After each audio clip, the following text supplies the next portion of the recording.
Hi everyone, I just wanted to come on real quick and talk about some things that have been coming up a lot in my client sessions. So we have recently gone through the 1111 portal, and for a lot of people that is very indicative of the twin flame union, the twin flame energy. So I spent a lot of time channeling and working with my higher self and my guides to try to understand where the twin flame program came from, where the perception of the twin flame program came from, why it came about, and why the collective is basically latching onto this idea, this program, so deeply. So I did some channeling, and a lot of it is in alignment with the law of one. So if you're familiar with the raw collective, the raw materials, and the law of one, I'm hoping that this message will be in alignment with some of the things that maybe you are also receiving as far as guidance goes. This is all based on my own perception and based on information that I've been receiving and based on my experience. So this could change over time, and this is my opinion, my perception. So what I've been basically asking is for explanations and understandings, clarifications into fractalization of the oversoul to the higher self, to the fractals, to the incarnates, galactic constructs, and other forms of incarnation within our universe, and then also across the multiverse. So one of the things that I had specifically asked about was twin flames and how does that work, and is there just one twin flame for everyone, and what is this whole twin flame thing about?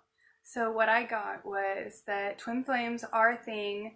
It's an actual, it's more of like an energetic alignment. So it's not this perception that we have created as a collective where we see it as this other person who is essentially like the other half of us, and for some reason we have this idea that we are incomplete without this other person. So I'm going to start up right there, and I'm going to say you are whole, you are complete, and you are perfect just as you are, and there is no external piece of you missing. All right, and I'm going to get more into detail of that as I go. So a twin flame is essentially another aspect of you that exists within an equal and opposite polarity of your own frequency. So it is not a piece of you that is missing. It is not part of half of your soul that is missing, okay? It is just another aspect of you that resides in an equal and opposite polarity frequency of you, your body, your avatar, your biological makeup on a soul level, and in this experience. So say you come into contact with someone who is an equal and opposite polarity of your aspect. That person is technically what you could consider a twin flame. This does not mean that you are meant to have a relationship with this person, okay? This does not mean that this person completes you. This just means that this is another aspect of you, because there are many aspects of you that are incarnated at this time, because that's how the fractalization process works.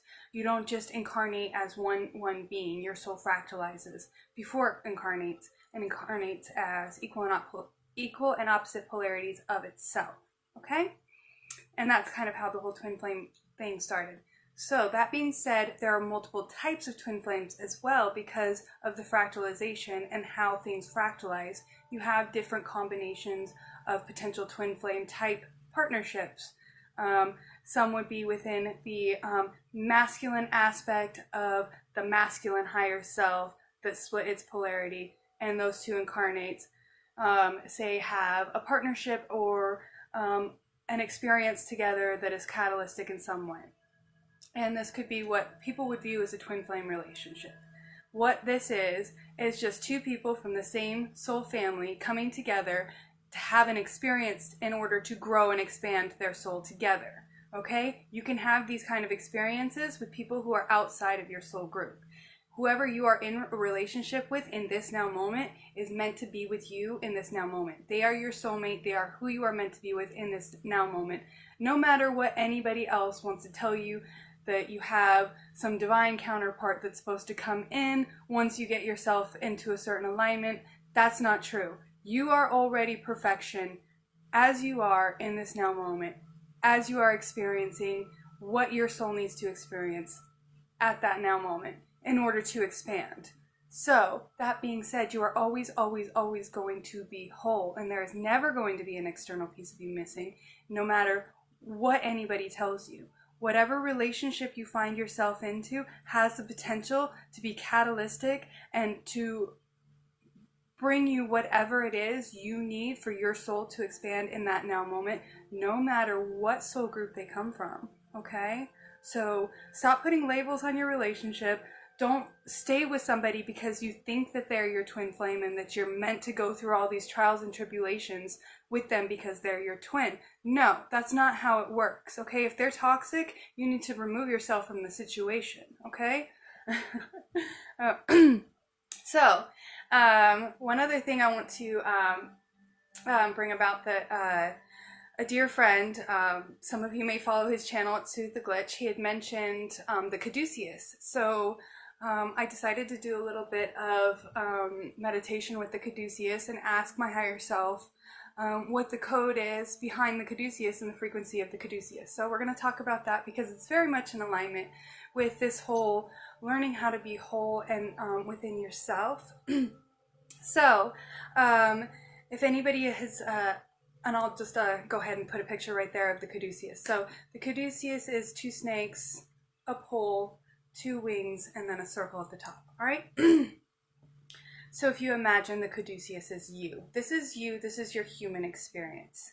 You start at the bottom where you're 2 separate equal and opposite polarities. All right? You're light, you're dark, you're masculine, you're feminine, you're matter, antimatter, you know, however you want to put that. Okay? You have the equal and opposite polarities of you. And then you have the pole in the middle. That is like, that's your light. Okay? That is your pillar of light. That is your soul. That is your connection to source. That's your spark. And then you have your equal and opposite polarities. Those are the 2 snakes. All right? So, as you look at the pole, you see that the snakes do this dance where they go like this. So imagine these are 2 aspects of you playing out this experience together. All right? So you have your light aspect, your dark aspect. And every now and then, as you're moving up this process, this human experience, this life experience, you're going to be separated from yourself. Your masculine and your feminine, your light and your dark are going to be far away from each other. And you may be more than one or the other at that time, consciously and then unconsciously on one side. So you'll be unconsciously more on one side, consciously on this side. Then at some point in your existence, those 2 things are going to collide and it's going to create a catalyst, okay? This is going to be what most people consider like a tower moment in your life. And this catalyst is going to create another like this, okay? And then this is where you're going to essentially experience another moment, another level of this human experience that we're having here, where you're going to be more one or the other, okay? And then, so each time in this human experience that you're faced with that catalytic moment where you're faced with your light and your dark, your shadow, your masculine, your feminine, you're essentially in union at that moment, where you're creating an alchemizing situation in your life, and this is something that's going on within. This is not an external experience that I'm speaking of. This is an internal experience, okay? And each time you hit those levels and you're able to essentially overcome whatever that is that you're facing as you're meeting those 2, okay?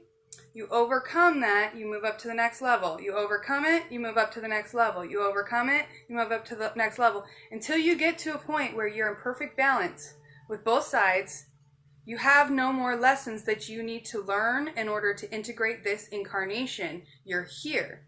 You're in balance. You're in perfect balance, okay? And that is what is considered freedom, sovereignty. You no longer are being controlled by more than one or the other, okay? You're not in separation of each other, and you're also not being out of balance with each other. You're looking at each other perfectly in balance with your masculine, your feminine, your light and your dark, and you are in perfect unity of them. At the top of your light, okay? And that's what the wings are. That's your freedom, that's your sovereignty. And then you have the circle at the top. That is the unification of all that is. All that is you, all that it is, okay? Your internal, your external, every aspect of you in that circle is unified. Yes, and everybody is going to have their own perception and their own interpretation. So always keep that in mind. I speak, of course, from my own perception. And I hope this helps somebody.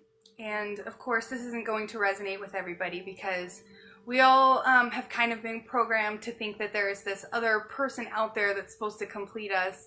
And that's just not true, okay?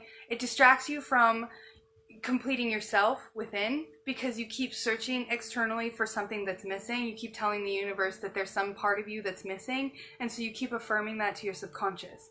So as soon as you stop looking for this external piece of you and start accepting you for what you are, you will no longer feel the need to have an external aspect of you to complete any part of you because you will already be complete, okay? I love you all so much, okay? I want you all to feel whole. I love you. Blessings.